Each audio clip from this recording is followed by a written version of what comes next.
Hello and welcome back to the Seth Rzuski podcast. Today in the house, I have a very special guest, someone that may be familiar to you, Mr. Rich Little. Rich, thank you so much for coming by. Hi, Seth. It's good to be back again here, and thank you for inviting me. We're going to talk about a totally different topic today. Last time you and I met, we talked about the Lizzie Borden case, and that's 130 years ago. Today, we're going to talk about an ongoing case, and we're not going to mention too many names other than this is about the Karen Reed case, which is ongoing right now. Second trial is happening not as we speak, but tomorrow over in the Dedham Superior Court, which is not too far from here. Rich is a mathematics professor at a local university, and he is an author as well. He has authored Cock on the Rock, and Cold Case to Cold Case is what I have at the house today. He's also written a book called Ones and Twos about the top 1 and 2 draft picks over the past 60 years in the NFL. But today, as Rich said, we are going to go into the Karen Reed case. So to start, Rich, I'd really like to just kind of get an overview of the case and really go into what the DA is charging Karen Reed with, and just kind of like what happened and how are we at where we're at now. Well, we know on the night of the 29th of January, back in 2022, there was a fatality in the town of Canton where a police officer with the Boston Police Department was found on the front lawn of a residence in Canton, and they tried to revive him, but all attempts failed, and he was pronounced deceased at Good Samaritan Hospital in Brockton on that same morning. That's what happened. The case that's in court is about who was responsible.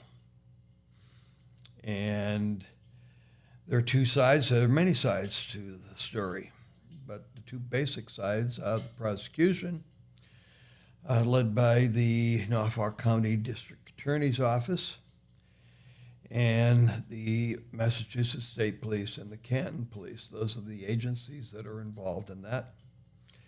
And they charged the driver of the car, who was, in which John O'Keefe, the deceased, was initially riding.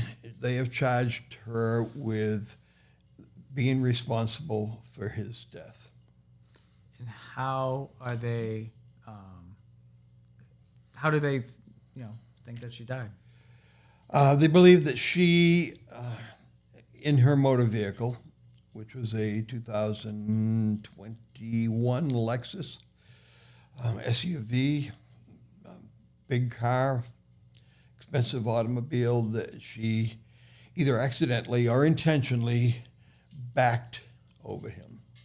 And that was, from what I've seen from the DA, they think that she did that when performing a three-point turn, and the conditions of the environment around them was a blizzard. Well, the conditions concerning the weather, you mean? Yes. That's what you're associating. They have made, since the prosecution has made it sound like it was one of the worst snowstorms in the history of eastern Massachusetts.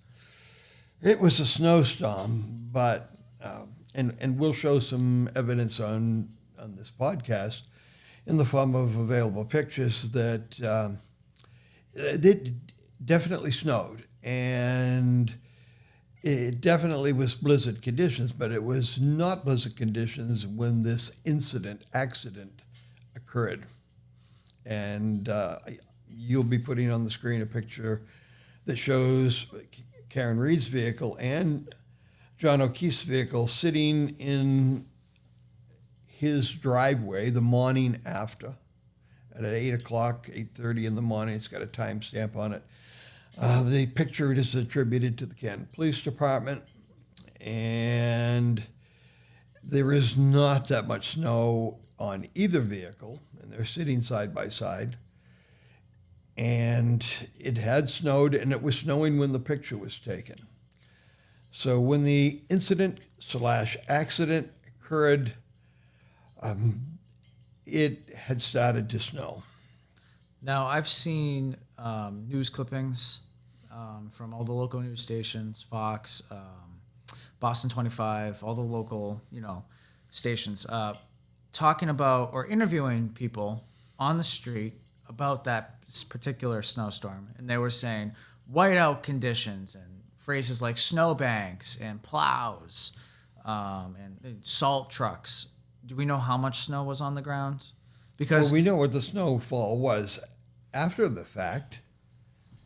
After the fact that the storm subsided, and I think Norwood Airport, which is only about less than 5 miles away from where this incident occurred, I think they reported somewhere between 15 and 18 inches of snow overall. So what about at the time of the presumed accident? Well, it's hard to tell because it was not snowing at midnight.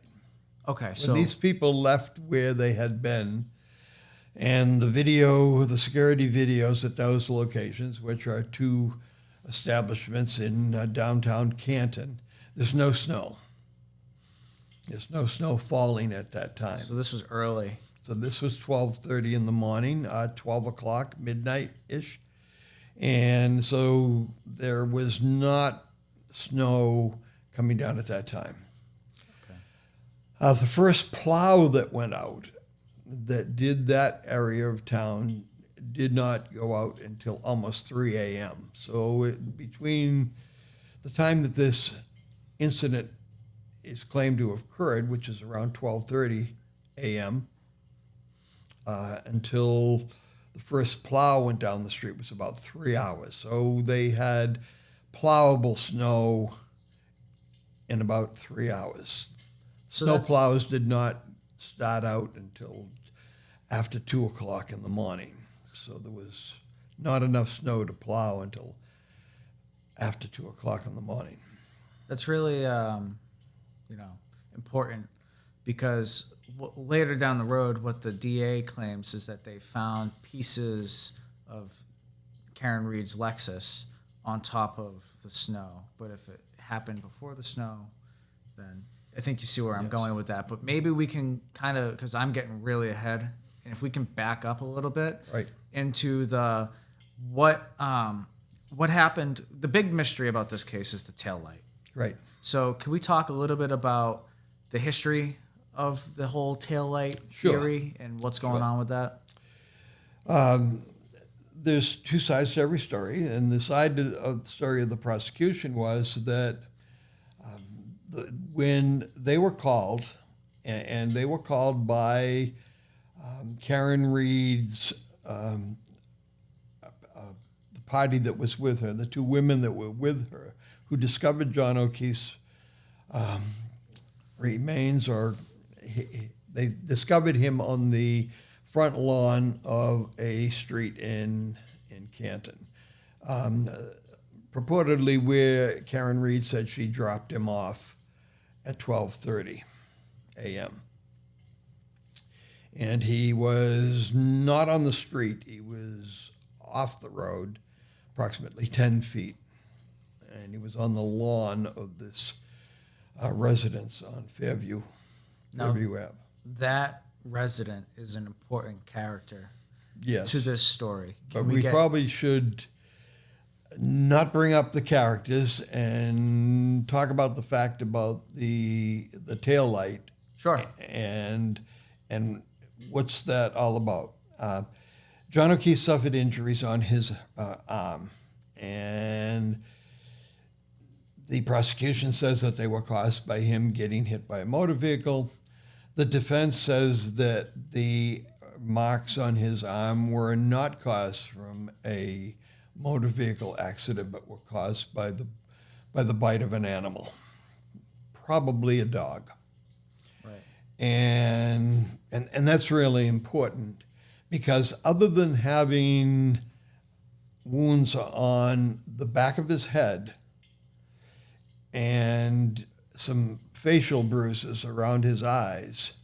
He had no other injuries other than these arm injuries on the rest of his torso or legs, which is kind of unusual because usually if you're hit by a motor vehicle, there's much more substantial damage, especially to the lower extremities, because that's where the vehicle usually comes into contact with the torso or legs or something like that, and he had no injuries on those. So to bring up the taillight, they did an initial search right after the body was transported by ambulance to Good Samaritan Hospital in Brockton. And now it's snowing, and they wanted to get the snow off the ground to see what they could find.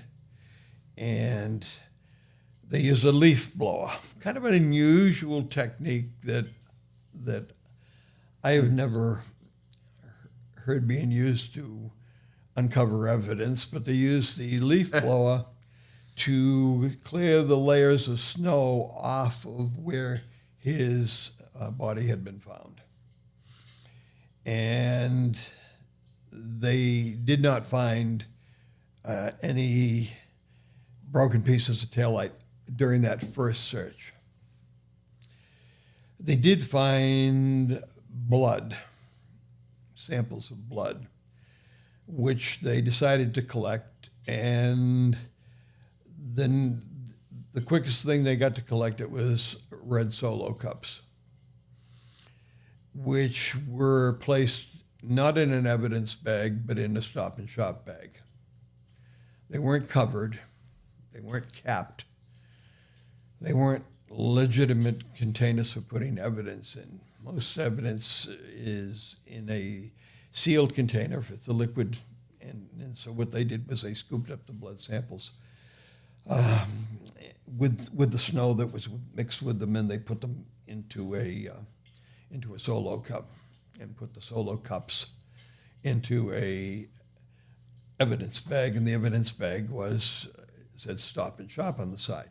Now, to the police defense, it was at 5:30, 6 o'clock in the morning. It was snowing then. It was really snowing then. Yep. And they thought they were doing the best practices, I'm sure, because they had no idea of what happened to him. They didn't know if he stumbled and fell and landed there, if he got hit by some other type of vehicle, like a snowplow, and that street had been plowed.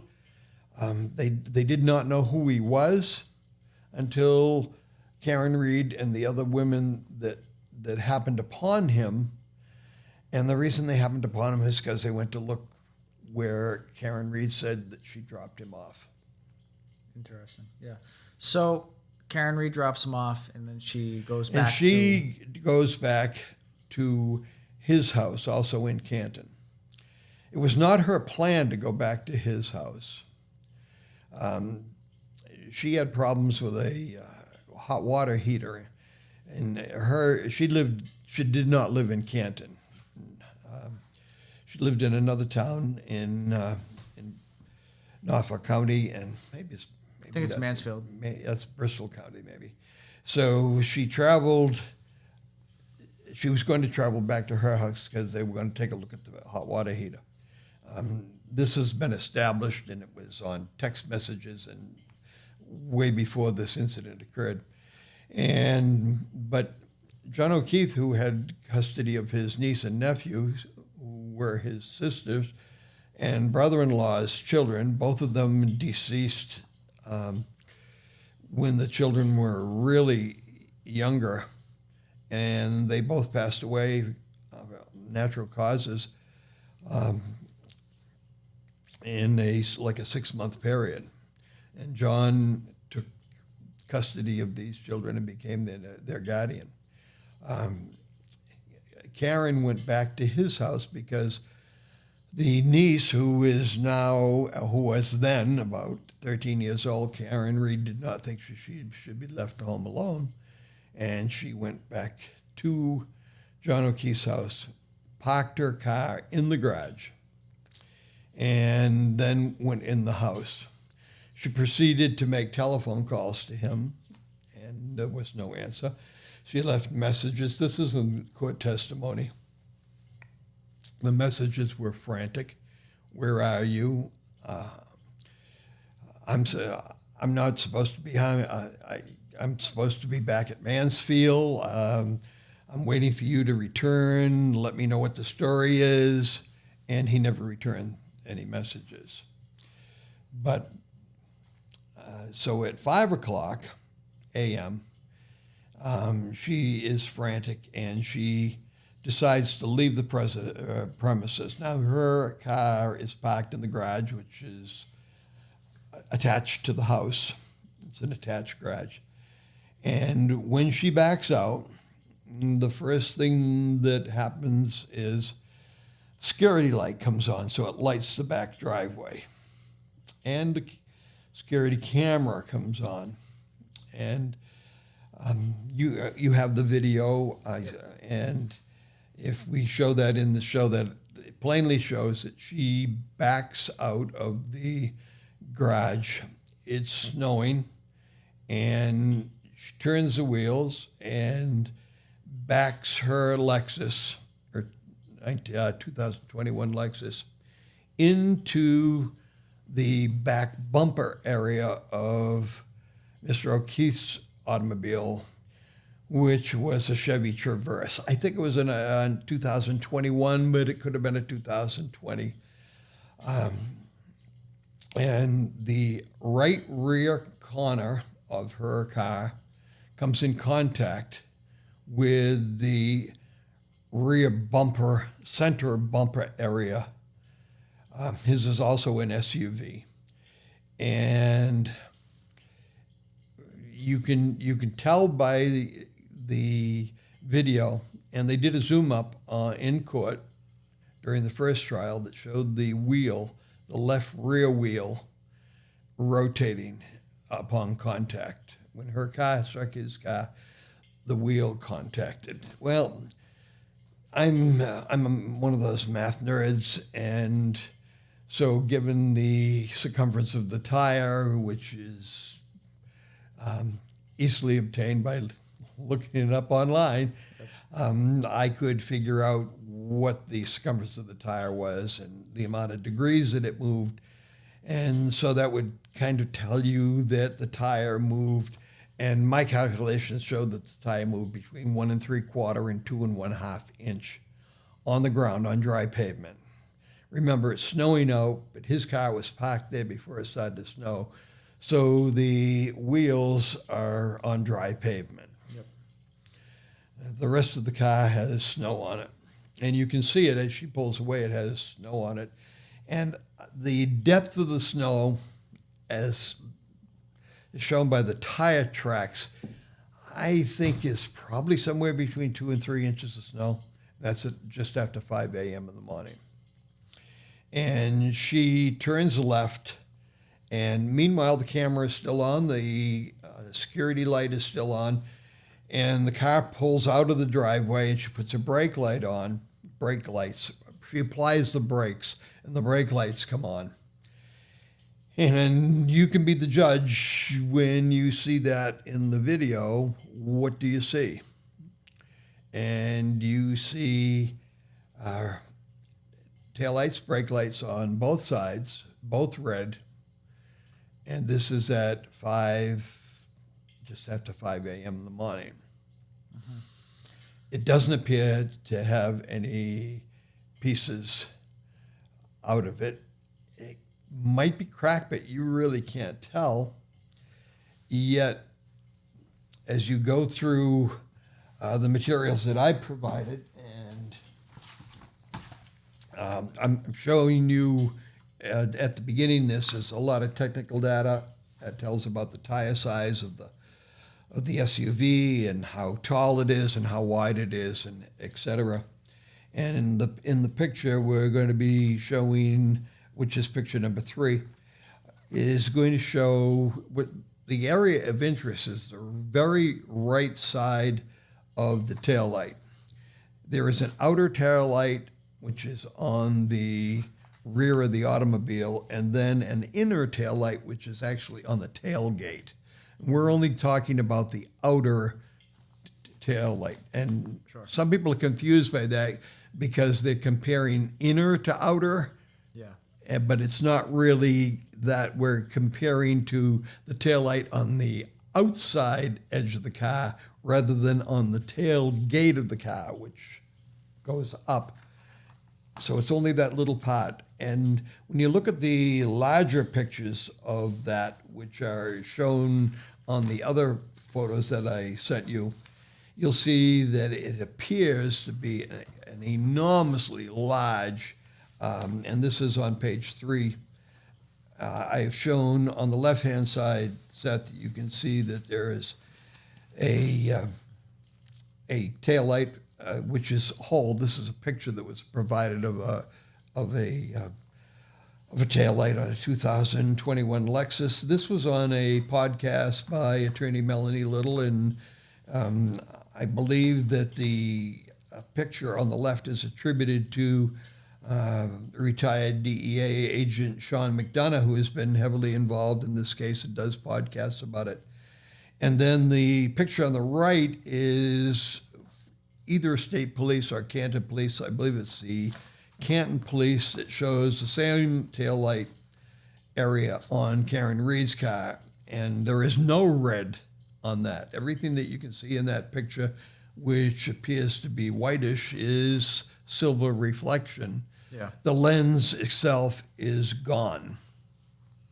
So it's gone from the impact. It's just a matter of where did it land. That's exactly right. Now the prosecution says it all landed in pieces at Fairview, where the deceased was found, and over time they have found pieces of it there. Over a 2-week period, they have found pieces of there. Yet, if you look at the picture on that page set down the bottom that shows the car leaving the driveway, everything there is red.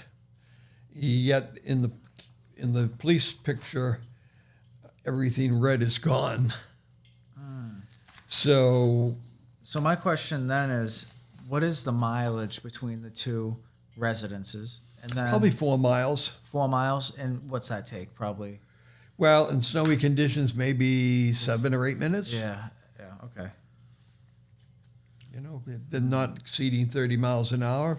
Yeah. It's 4 miles, and she was going 30 miles an hour. That would take traffic. about 8 minutes. Interesting. Okay.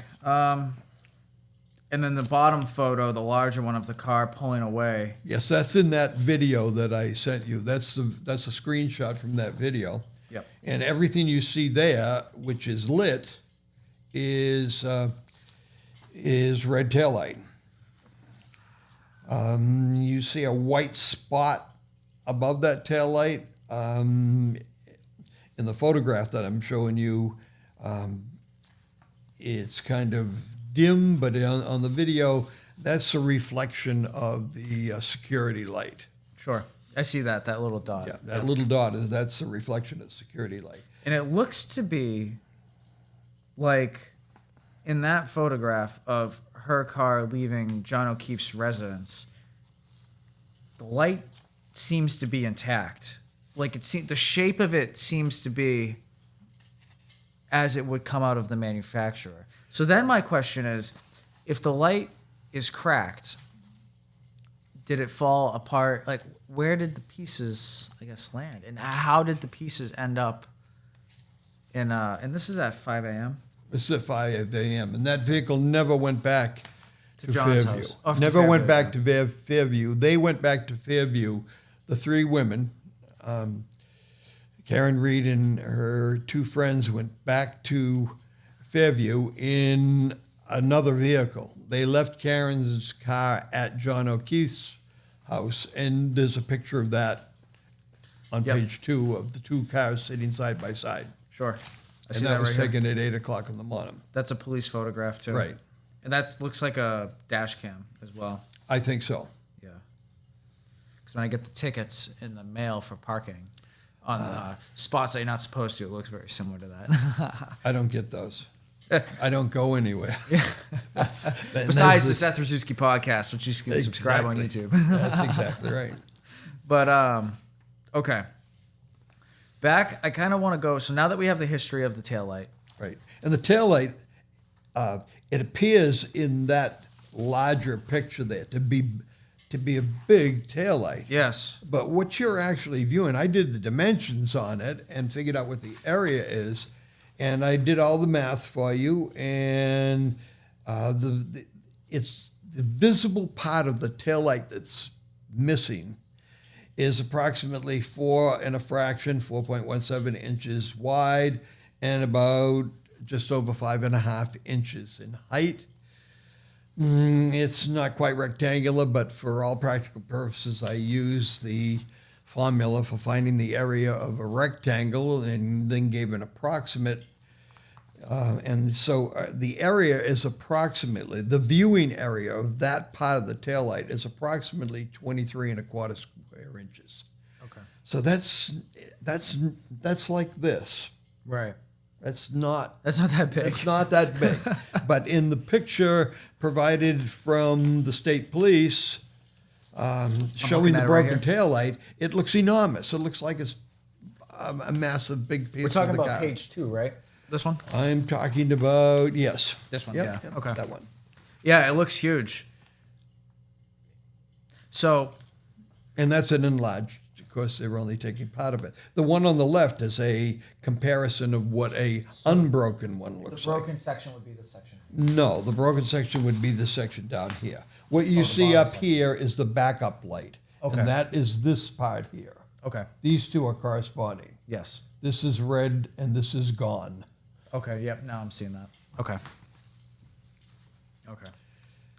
So that's the question, and the question is how did the broken pieces get scattered all over the crime scene at 34 Fairview if at 5 o'clock when the car drove out of the driveway that it was all red, and you can see it in the moving video that was introduced into evidence the first trial, that it is all red. Now, interestingly enough, I was trying to get some information on the make and the model of Mr. O'Keefe's car. I wanted to find out whether it was 4-wheel drive or 2-wheel drive because that makes a difference on the weight. Sure.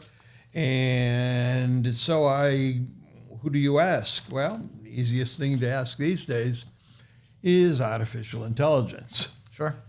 And sure enough, ChatGPT tells me that his what the weight of his car was, and they told me what the car was and what its approximate weight was. And then they went on to say, notably, this is a quote from ChatGPT, there was a request from the defense team to conduct a 3D scan of the area where John O'Keefe's Traverse was parked when Karen Reed's Lexus allegedly reversed into it. However, this request was reportedly denied. So they wanted to the defense wanted to reconstruct this accident that you see in the video. Yep. Using CGI and stuff. Yes. And recreate it. Graphically. Yep. And it was denied. It would have to be denied by the court. I would assume that's what that means, denied by the court, although that was not in what I got when Chat did not elaborate any further on that. So there's a few questions about this taillight. And the reason I wanted to go into the weather was because I had heard that pieces of the taillight had been discovered by the Canton Police Department. Yes. On top of the snow banks or the snow piles Well, in the area where John was hit. Yes, in the street. Yeah. along the curb area. So then my question is, if that is a confirmed, like that's a real statement that they. Oh yeah, they have an evidence bag, and with those pieces in there, in fact, they noted that there were, I think, 3 pieces in there, but when actually they pulled them out in court, there was more. There was 4 pieces in there, and the defense says, well, how does 3 become 4? And that's a difficult question to explain. Maybe the lens was fractured and it came apart in the bag. Who knows? It's been there now since 2022, and here we are in 2025. The bag gets moved around, and maybe it was ready to break and it broke off, and now you've got 4 pieces. Sure. Some of them were clear, and some of them were red. And I'm not sure if the clear part comes from the backup light lens or the clear part comes from some of these taillights inside also have a clear lens inside behind the red lens to help disperse the light more. Mm-hmm. And so they found both clear pieces and, not many, but clear pieces and red pieces, and his shoe, one of his shoes, on the street. And this was done not when they discovered him. This is when they went back during daylight, and they found those pieces. And then over time, as the weather changed over the next 2 weeks, melting, etc., additional pieces of taillights were discovered. Okay. On both in the area where he was discovered, which would have had to been where he landed if he was hit in the street. He had to go about 10 feet before he was hit the ground. Were there any type of tire marks, traction marks? One tire spinning because of the snow, the other one's trying.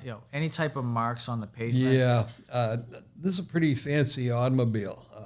My understanding is right around $100,000 automobile. This Lexus LX 570. So I would assume that it had Traction control. Positive traction or traction control or something like that. It's a 4-wheel drive vehicle. And people saw tracks in the ground out in the street, but they didn't see anything unusual. Yeah, nothing jumping out. No, they just saw tracks in the street of a vehicle that left. They did not see her leave.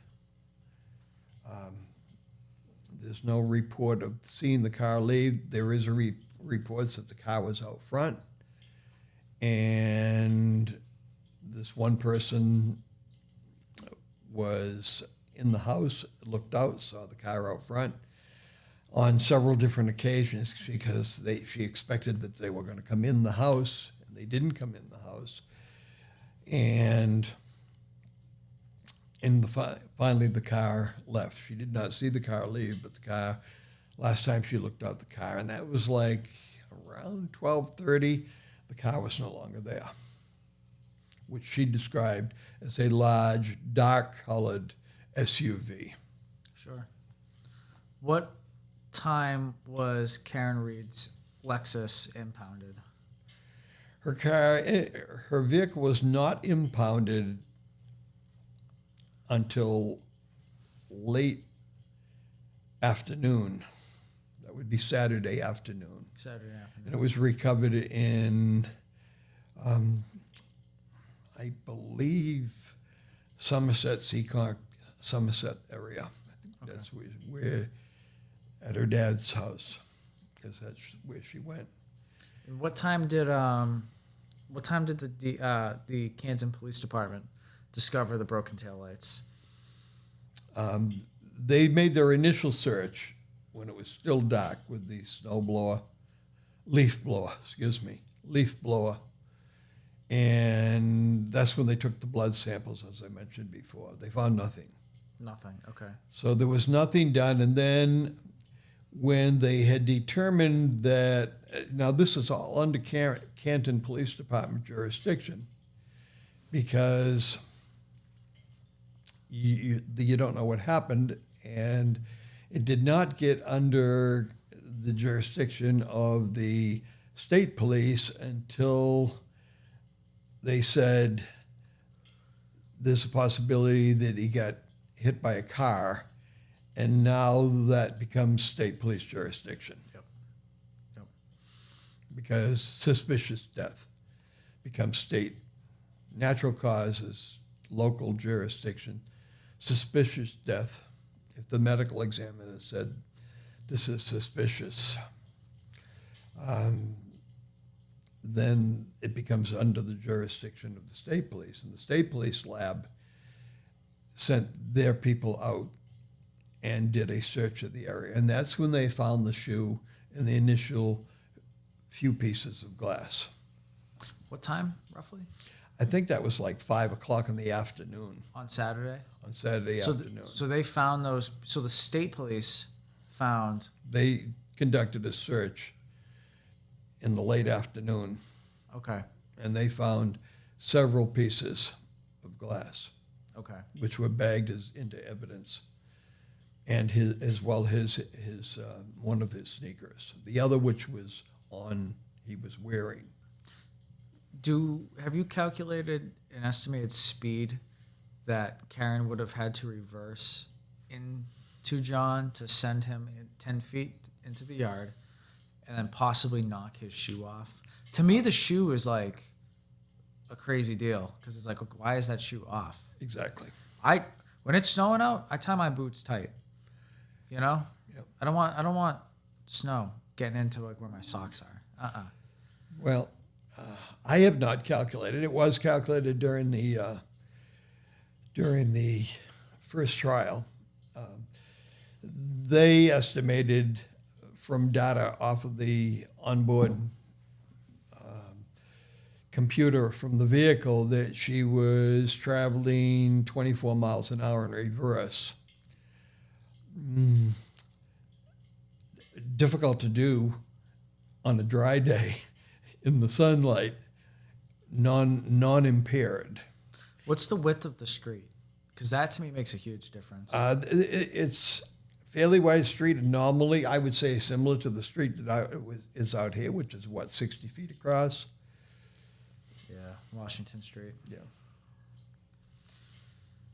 Okay. Yeah.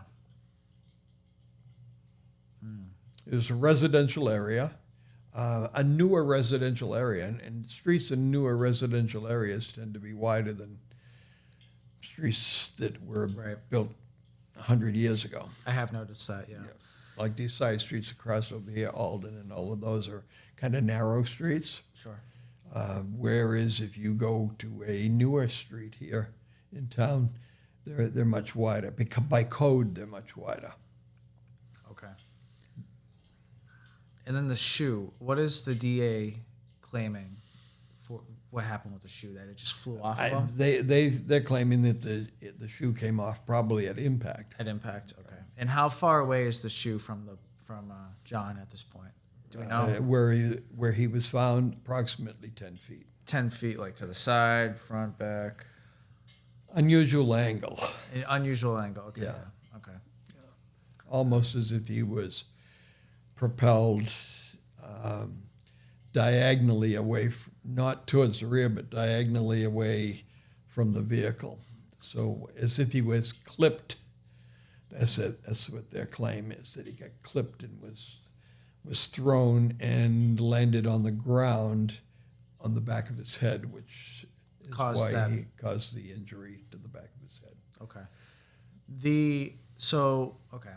Say he gets hit, he's knocked unconscious, he falls into slightly snow-covered grass at this point, right? Right. Mm-hmm. It's not much, maybe an inch, I'd say, right? They said there was light snow. Light snow, okay. When the people departed this residence, so it was a party that they were having, When the people departed, which they said between 1 and 1:30, there was a light coating of snow on the ground.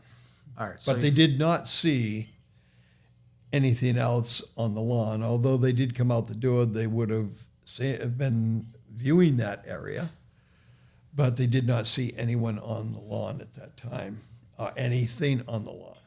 So he goes into the. Oh, that's interesting too, because then it's like, that's a whole nother point. Yes, and another point is that at 3 o'clock, plow driver for the town of Canton comes down. He does that street. Does he have a dash cam? No, unfortunately. He's So driving close. Frankentruck, which he calls Frankentruck, Yeah. and a plow truck, and with extra illumination on the front like they do with plow trucks. Definitely. And he comes down on that side of the street, and he said his headlights shone up on the lawn area as he made it on a slight bend, and he saw nothing on the lawn. And this was at just after 3 o'clock. Interestingly enough, he comes back to make another round an hour later, and there's a vehicle parked in the spot where in front of this house, and he has to go around it. And his normal procedure would be that he would report this, but he knew who lived there. And Yeah, it's a whole nother. common courtesy, he did not report a vehicle in the street. He came back again an hour later, around 5. Third spin. Third pass, and now there's emergency vehicles there. The car that he saw parked there on trip number 2 is no longer there, and there's all kinds of emergency vehicles there. Sure. So he could not go down and plow that particular part of the street. Okay.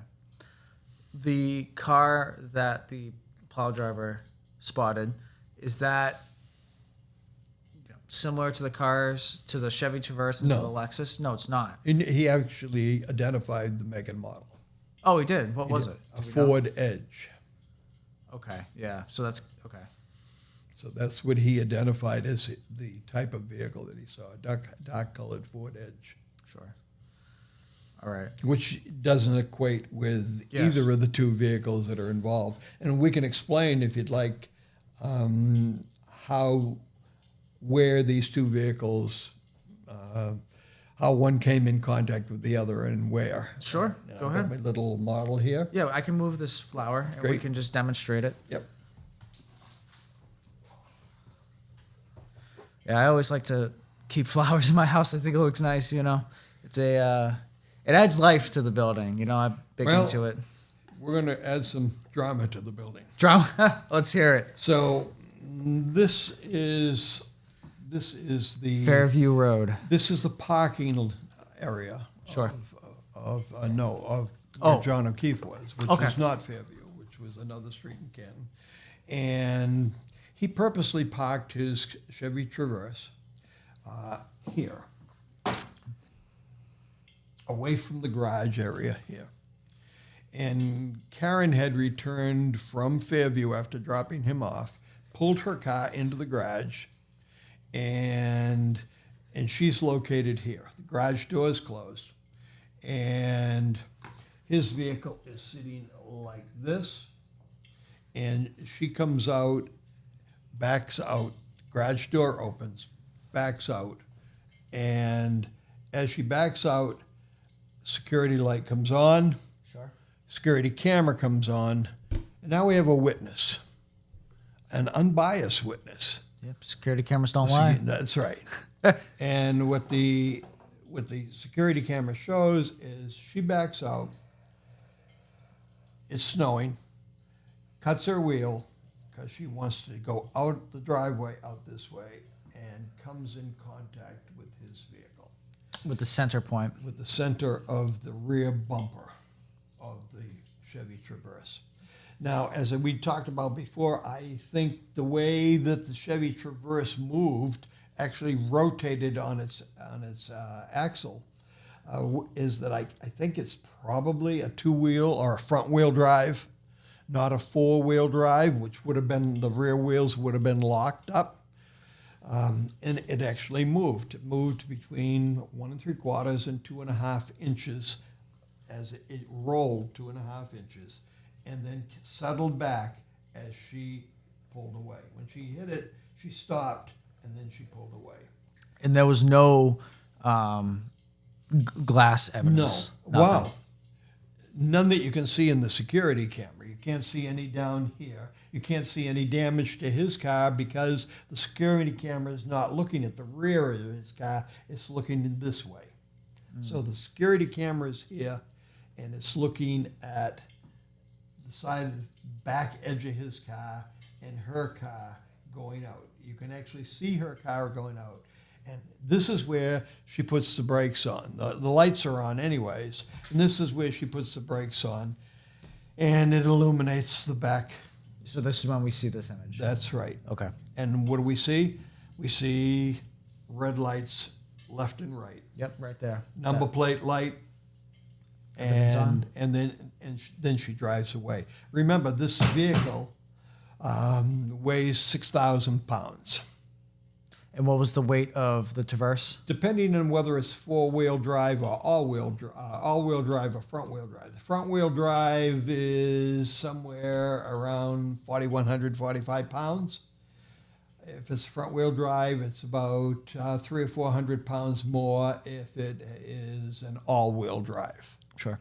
Okay. So we were comparing 6,000 to 4,100. So almost a ton of mass more to this than there was on this, which caused that to move.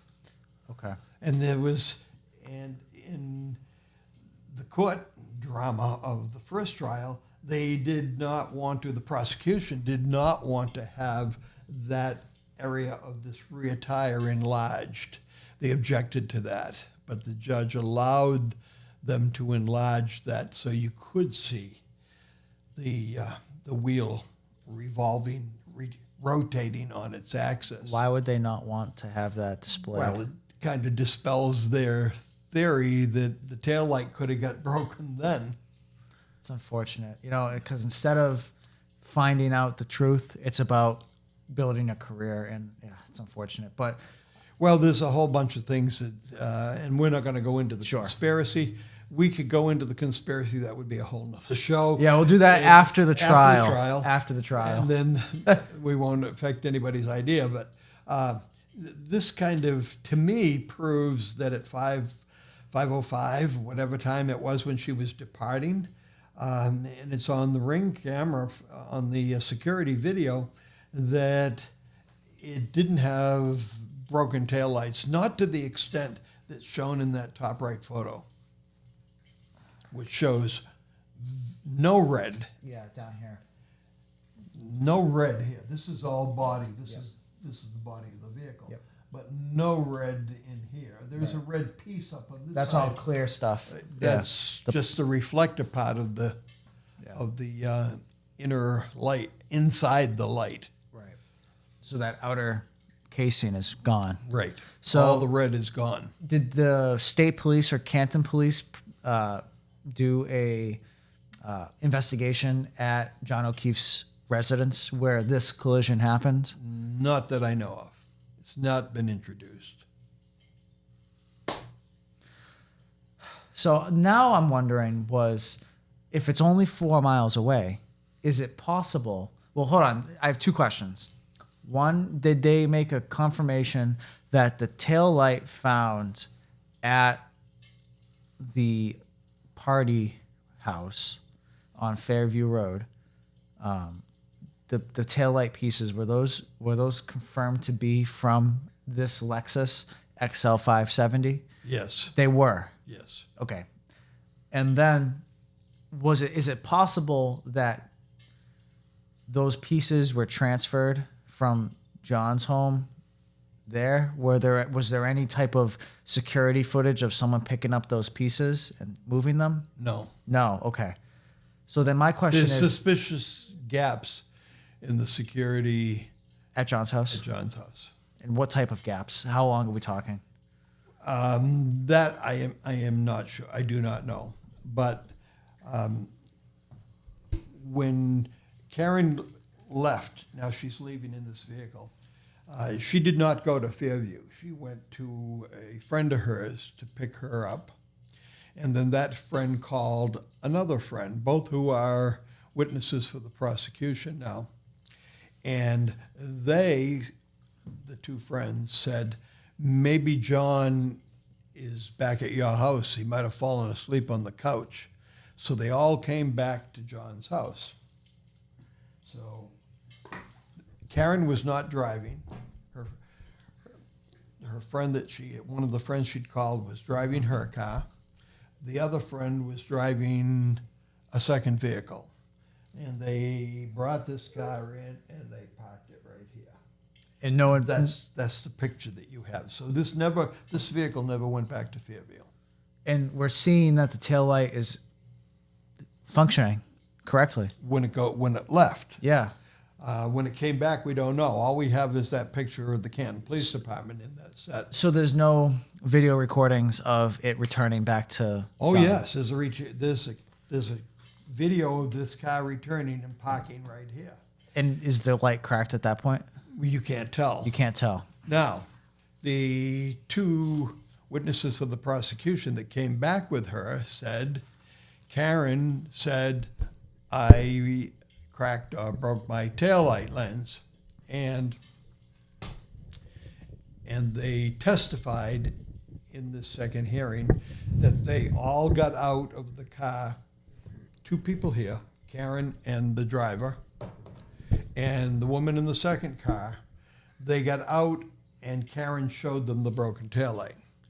However, the video, our other witness, our impartial witness, the video camera shows that they did not look at the taillight lens at that time. Sure. One got out of the driver's side, one got out of the passenger side. They came around, the third woman got out of this vehicle, and she came across, and they all went in the house. So it's not like it was jumping out to them like, oh my God, you broke something. No, they never even looked at it. Yeah, they claimed that she took them over to the car, and they looked at it, but the video shows that they did not look at it. They went into the house.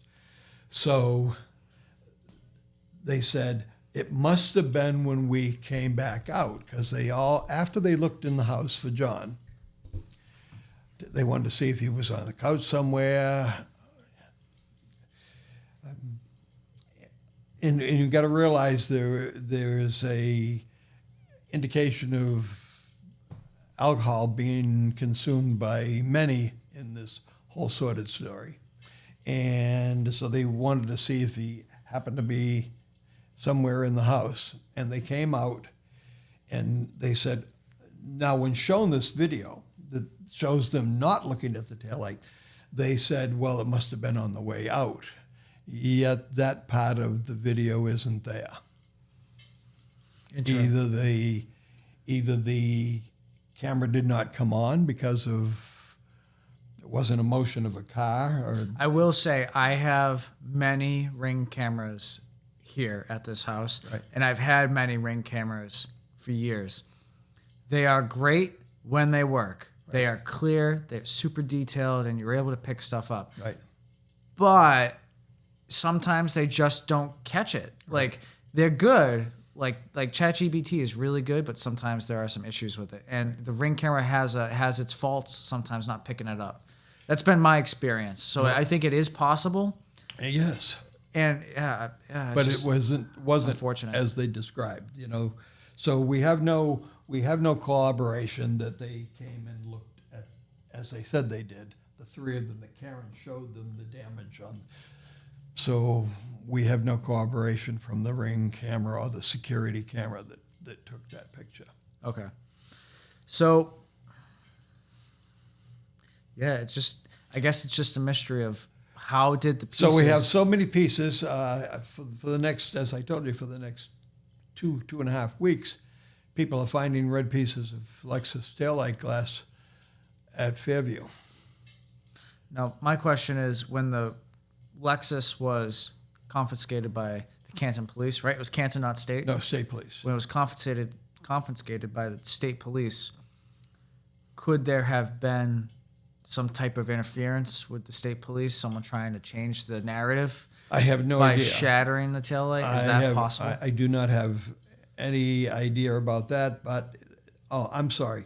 The vehicle was in Dighton, Oh, it was in Dighton. Dighton, Okay. Mass, which is down in the Somerset area. Yeah, down that. Yeah. And the state police called the Dighton police and said they were coming to seize the vehicle, and that they wanted to let them know that they were coming into Dighton jurisdiction.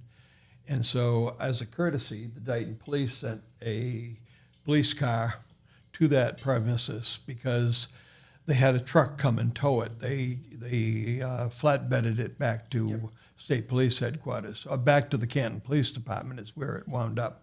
Oh, okay. That's an important detail that it went back to Canton. It went back to Canton, and he testified in the first trial, the Dighton police officer, and he reported that he did see that the taillight was cracked. Okay, the truck His driver. words. No, the police officer. The police officer, The okay. Dighton police officer. Not the state police officer. The Dighton police officer reported that he saw the vehicle in the yard before it was put onto the flatbed and that the taillight was cracked. Okay. His words. Okay. That's not cracked. That's gone. Yeah. So, Cracked is. yeah, it makes you think. It really does. it does. You know, how did it, if it was cracked, how did how the pieces migrate back to Fairview? Yeah. So that's the mystery. Yeah, because We're not making any judgment. No. We're just asking questions. We're just trying to figure and it we're out. hoping that our people who are watching this podcast, thank you for watching, Yes, thank you. we're going to let you draw your own conclusions to what you think, what really happened. How did the mystery, and I'm only talking about the math and the physics of the taillight. We're not even going into We're not talking the party. about personalities. We're not anything. talking about what happened before. We're not talking about anybody other than the physics and the math of what happened here with this taillight. How can a car leave at 2:20, at just after 5 o'clock in the morning, from one resident and have a witness see it? And the witness is our security camera, impartial witness. He's just looking, and what he sees, you see. Yeah. Or if you're genderizing your security camera, what she sees, you see. Right? And it's red.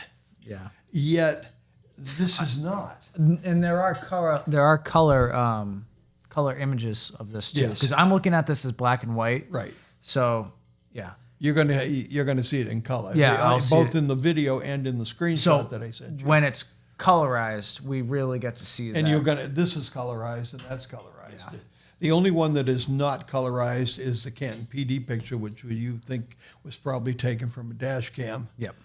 And that was done the morning after, and it's kind of grainy, and it was snowing, and Yeah. What else about this taillight issue is there that might be important to the viewers? well, first of all, it's the taillight. The viewing area of the taillight is not as large as it appears in that picture or that picture. Sure. It's that they've enlarged those, perhaps for dramatic effect. Yeah, because Because this picture shown to the jury, it looks like it looks like a large area. And when the jury visited 34 Fairview, which is where the accident is supposed to have occurred, they had brought Karen Reed's vehicle there so the jury could see where it was, and in comparison to the house and all of the other things. The unfortunate part of it is the vehicle doesn't have any taillight in it now. The whole taillight unit has been removed. Yep. So when you look at that as a juror, and all this is gone, and all there is sheet metal behind there, it looks like a big, big light. But in reality, it's that big. Yeah.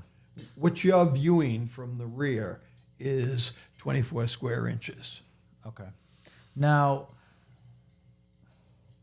was there any DNA evidence on the shards of broken taillight that matched John O'Keefe's DNA? Not that I know of. No. Okay. There seems to be possibly a splinter of red glass on a piece of his clothing, possibly. Okay.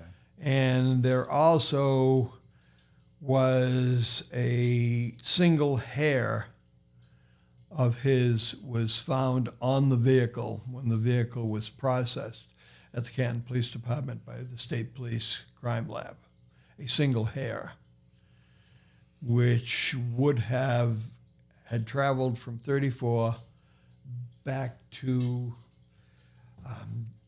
John O'Keefe's home, and then all the way down to Dighton. Yeah. And then all the way back from Dighton To Canton. on to Canton on the That's back a lot of the- miles for people who are outside of Massachusetts, and especially this region of Massachusetts. That's a good amount of travel. Yes, probably 22, 23 miles each way. Yeah, and I'm assuming they're picking up highway.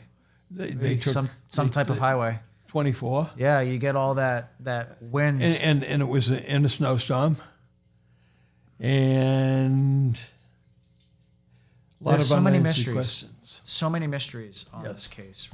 And we haven't talked about some of the real intriguing mysteries of the conspiratorial of what went on and what really happened to John O'Keefe. We haven't talked about that. Now, I'm not going to ask, No? but have you came to a conclusion on your own? Yes. Yes, okay. And maybe we can reveal that once the trial has concluded and there is a verdict. Right. Yeah, we could have a review of this whole thing. For people who may not have watched the first trial and is kind of wondering, well, what happened in the first trial? Can we just give a quick summary of Sure. how that went? There were 3 charges against, we talked about this at the very beginning. Yep. One was a murder charge. One was DUI, driving under the influence. And the third one was leaving the scene of an accident after causing bodily harm. So there's 3 charges against Karen Reed. The most serious one being a murder charge. Sure. I don't know why they put a murder charge. It seems like it might have been, if you want to make a charge, maybe it was manslaughter. So from the research that I did in preparation for this episode, 2 things. One, I saw that her blood alcohol content at the time of her arrest was 0.07, Yes. which I believe is 1 tick underneath the legal limit, which is 0.08. And then I saw that the estimated blood alcohol content for her at the point of what they believe was when she was driving was, I think, like 0.2 or something like that. Yeah, like, they did it was way higher. mathematical extrapolation backwards. However, my question to that was, suppose she came home after 12:30 and she pulled into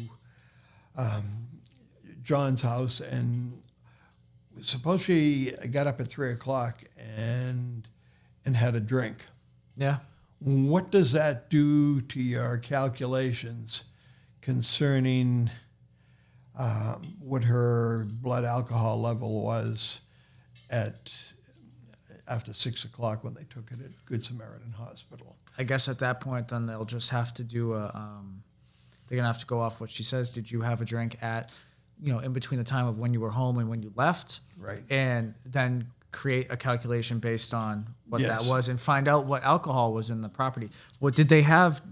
Johnny Walker Black Label? Did they have, Tito's for the vodka sodas? Because at the Waterfall Cafe, I think she was drinking vodka sodas. Right.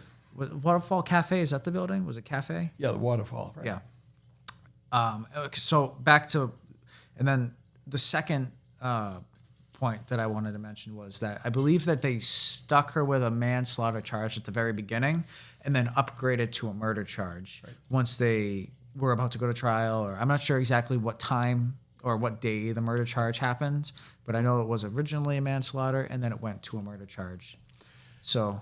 Well, for those viewers who are watching this cold and they don't know anything about the case, between the grand jury, which was held back in April of 2022, now, and we talked a little bit about this when we talked about the Lizzie case. It was That's a great episode. jury. It's a great episode. Watch the Lizzie Borden Specialist, Rich, discuss the Lizzie Borden case. It's truly mind-boggling. So a grand jury is just that. It's grand. And not by its accommodations by any means, but it's grand in number. There's a large number of people in a grand jury, more than that are in a normal jury of 12. Or a petite jury, that's another type of jury that we have, which is 6. So a grand jury is usually 22, and they decide whether a crime has been committed. Has a crime been committed? And when the grand jury came back and said, well, something happened. There's been a crime because this gentleman is dead and not by his own actions. So a crime has been committed. So with that, the district attorney office proceeded with indictments, and it went from there. In the middle of all of this, there was another investigation by another agency which is never mentioned in court. It wasn't the Canton Police. It was not the state police. It was not the Norfolk County DA's office. It was another agency. Was it the ATF? No, but there was an ATF agent involved in this whole case.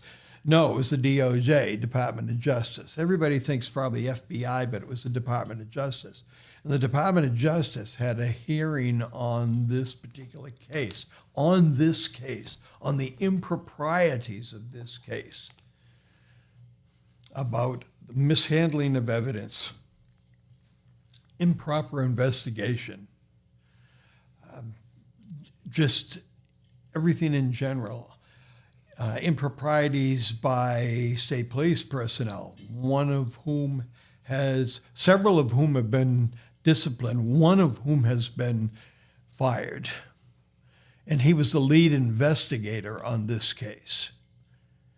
And he has been terminated because of his actions in this case. Both verbal and in report action, the improprieties in that. And there's so many connections between families and friends and everything else. Karen Reed is the outsider in this group.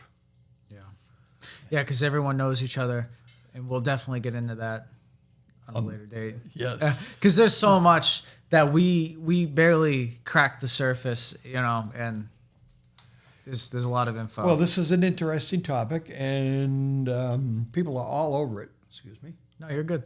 So, Rich, we have 2 of your books here, and I think that these 2 books are really can be attributed to this Karen Reed case and to the Lizzie episode that we did. Especially because we wrote you wrote the story on the Lizzie case and stuff like that. Well, in the Lizzie case, and there's parallels between the Lizzie case and the Karen Reed case. Yeah.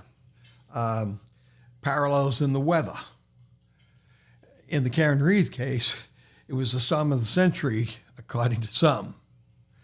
And in the Lizzie Borden case, it was the hottest day of the year, according to the 75 authorities. degrees, But it hottest was day not. of the year. It was not the biggest blizzard that Massachusetts has ever seen. And in Lizzie's case, it was not the hottest day we ever had that summer. It just didn't. And Lizzie was an outsider. Karen Reed's an outsider. Exactly. People look at her as being different. Yeah. They looked at Lizzie for being different. Why is Lizzie different? Oh, she's 32 years old and she's not married. That's suspicious. Yeah. Well, Karen Reed's 45 years old. She's not married.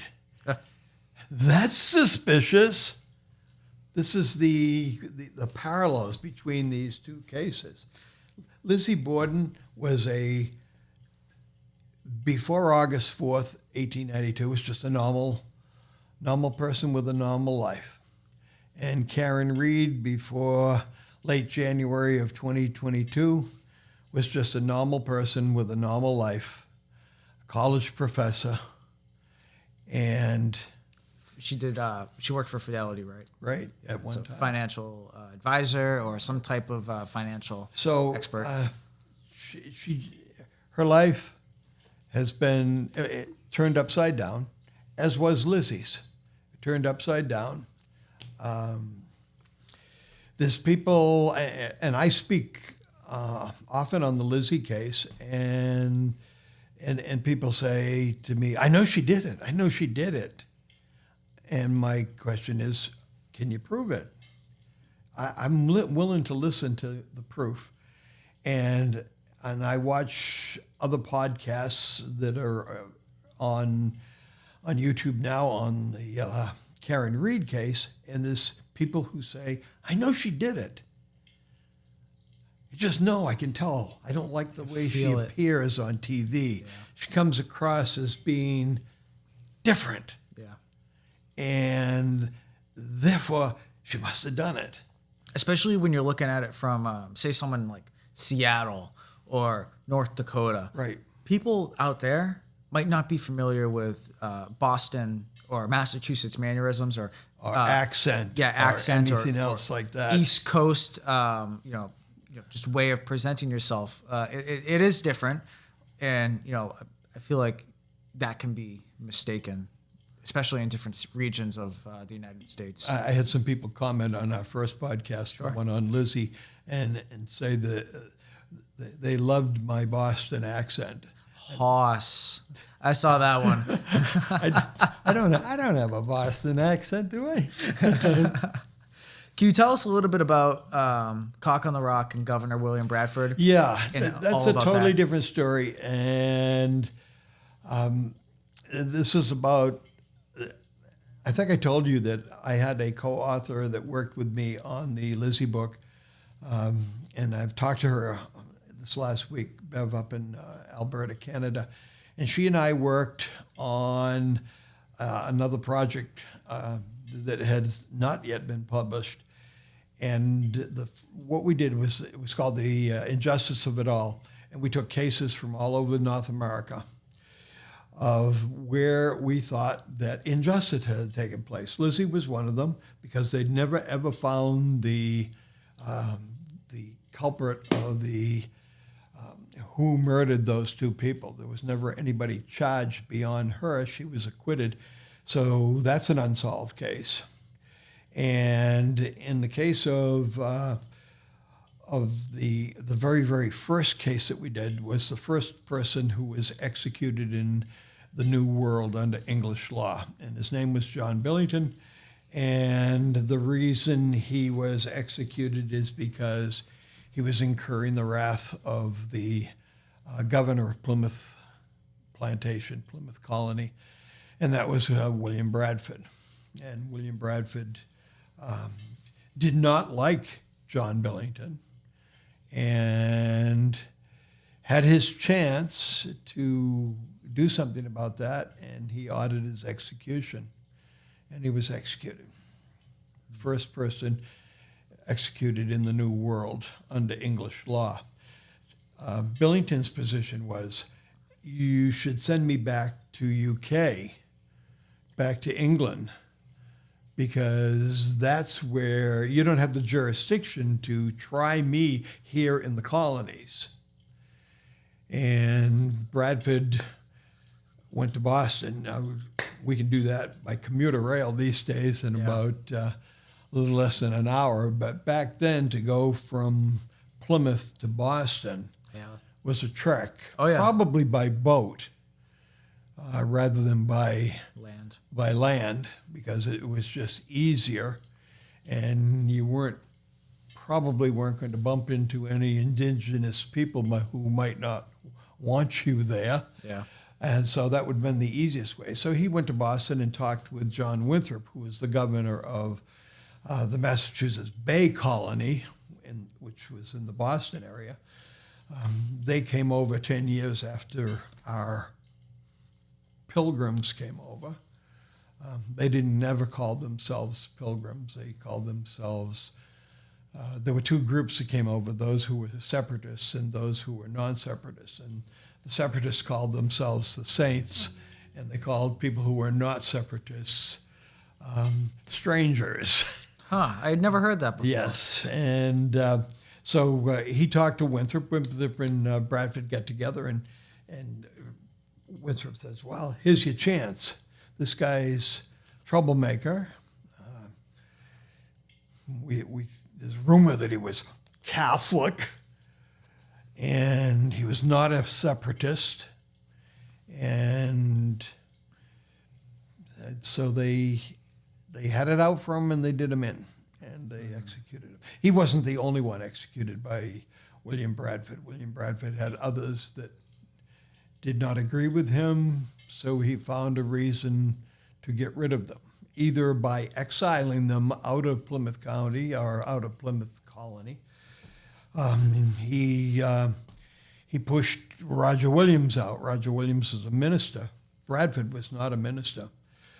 Roger Williams was a minister, and he disagreed with the fact that Roger Williams believed in full body immersion for baptism, and Bradford disagreed with that, and Bradford said, maybe you better go somewhere else. So he went to Rhode Island, founded a college and a zoo.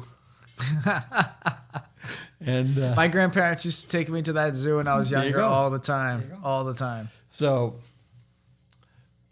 I have an interesting story. You can cut this out, but I have a student at school where we work. You and I work together in Rockland, and a student came to me and he said, I got accepted to Roger Williams College. He says, and I looked it up on Ancestry.com, and I'm an ancestor of Roger Williams. Huh. I said, gee, that's really interesting. He said, yeah. So I took a screenshot of that, and I put it in my application when I sent it to Roger Williams, and they gave me an extra $1,000 because I was related to Roger Williams. That's so crazy. That's so funny. But Rich, thank you so much for coming by thank you today. for having me over. Absolutely. No, this has been really interesting. I've wanted to break down this case for a while about Karen Reed because, unfortunately, I just haven't really dived too much into it. But these past couple of days in preparation for today's episode, I've been kind of watching a lot of different documentaries, watching stuff on YouTube, trying to learn a little bit about it, but actually being able to see some images and talk to someone who understands the math behind it was really useful. Thank you for having me over, and give us a like. And you can find Rich Little's books on eBay and on Amazon. Lizzie Borden's Cold Case to Case Closed. Her story is right now available on eBay, but there's a limited amount of books available. They are currently in reprint and will soon be released to Amazon and as well as back on eBay. You can find Cock on the Rock and 1s and 2s on Amazon as we speak. The links will be down in the description below, and I hope you guys, like the video, subscribe. Next week I'll be interviewing rock and roll icon from Massachusetts, Lenny Lashley. So thank you very much, everybody, and have a great rest of your day. Thank you.